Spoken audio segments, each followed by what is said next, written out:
আজ আর কিছুক্ষণের মধ্যেই জগদ্দলে প্রধানমন্ত্রী সভা রয়েছে, আর তার ঠিক কয়েক ঘন্টা আগে গতকাল রাতে রণক্ষেত্র হয়ে ওঠে জগদ্দল। সংঘর্ষে জড়ায় বিজেপি এবং তৃণমূল দুপক্ষই। তদন্ত প্রক্রিয়া চলছে, ইতিমধ্যেই বেশ কয়েকজনকে পুলিশ গ্রেফতারও করেছে। এলাকার পরিস্থিতি জানবো, অন্যদিকে তদন্ত প্রক্রিয়া কোন পর্যায়ে রয়েছে সেটাও আপনাদের জানাবো। সরাসরি দু জায়গা থেকে রয়েছেন আমাদের দুই প্রতিনিধি, সমীরণ পাল এবং আবির দত্ত। আমি শুরুতেই সমীরণের কাছে চলে যাব। সমীরণ, আর কিছুক্ষণের মধ্যেই প্রধানমন্ত্রী সভা রয়েছে জগদ্দলে, যেভাবে গতকাল উত্তপ্ত হয়ে উঠল পরিস্থিতি, তারপর কেন্দ্রীয় বাহিনী রুটমার্চ শুরু হয়েছে, কি দেখতে পাচ্ছ?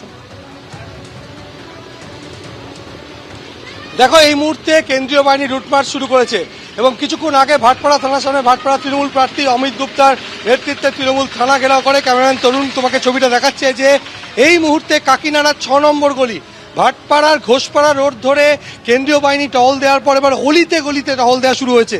গতকাল রাত থেকে উত্তপ্ত হয়ে ওঠে জগদ্দল এবং জগদ্দল থানার সামনে সংঘর্ষে লিপ্ত হয় বিজেপি এবং তৃণমূল। তার পরপরই ভাটপাড়ার বিজেপি প্রার্থী পবন সিংয়ের বাড়িতে গুলি এবং বোমা ছোড়া হয় এবং তাতে গুলিবিদ্ধ হয় সিআইএসএফ জওয়ান। এবং সেই ঘটনার পর আজকে সকাল থেকে রীতিমতো থমথমে এলাকার পরিস্থিতি। এই মুহূর্তে তুমি দেখতে পাচ্ছ 6 নম্বর গলি এলাকা কাকিনাড়া, তরুণ তোমায় ছবিটা দেখাচ্ছে, সেখানে কেন্দ্রীয় বাহিনীর জওয়ানরা টহল দিচ্ছে। আর কিছুক্ষণের মধ্যে জগদ্দলের জিলিপি ময়দানে প্রধানমন্ত্রী নরেন্দ্র মোদী জনসভা করতে আসছেন। তার আগে গতকাল রাত থেকে উত্তপ্ত হয়ে উঠেছে জগদ্দল এবং ভাটপাড়া। আর সেই ঘটনাকে কেন্দ্র করে যাতে আর কোনো অপ্রীতিকর ঘটনা না ঘটে, সেই কারণে ভাটপাড়া থানার পুলিশের পক্ষ থেকে এই মুহূর্তে কেন্দ্রীয় বাহিনীদের সঙ্গে নিয়ে এলাকায় টহল দেওয়া হচ্ছে। প্রথমে ভাটপাড়া থানার সামনে ঘোষপাড়া রোড থেকে এই টহল শুরু হয় এবং এই মুহূর্তে তরুণকে ছবিটা দেখাতে বলবো যে কাকিনাড়া 6 নম্বর গলি এলাকাতে কেন্দ্রীয় বাহিনীর জওয়ানরা টহল দিচ্ছে। কেননা আর দুদিনও বাকি নেই নির্বাচন এখানে, অর্থাৎ দ্বিতীয় দফায় ভাটপাড়া বিধানসভার নির্বাচন। আর সেই নির্বাচনকে কেন্দ্র করে যাতে আর কোনো অপ্রীতিকর ঘটনা না ঘটে, সেই কারণে প্রশাসনের পক্ষ থেকে এই মুহূর্তে আমরা কড়া পদক্ষেপ লক্ষ্য করছি।